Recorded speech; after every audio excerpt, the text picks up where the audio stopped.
unlocking answers to your most sought-after questions. What's in the Knowledge Vault today?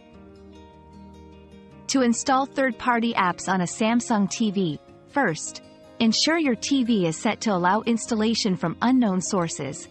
Go to Settings, Personal, Security, and activate Unknown Sources.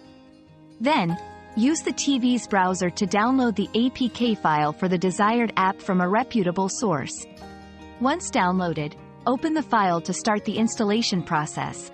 If your TV doesn't have a native browser or file manager, you might need to use a USB flash drive to transfer the APK file to your TV. Remember, downloading apps from unofficial sources can pose security risks. Another mystery solved, but many more await. Keep up with our daily discoveries by subscribing and turning on notifications.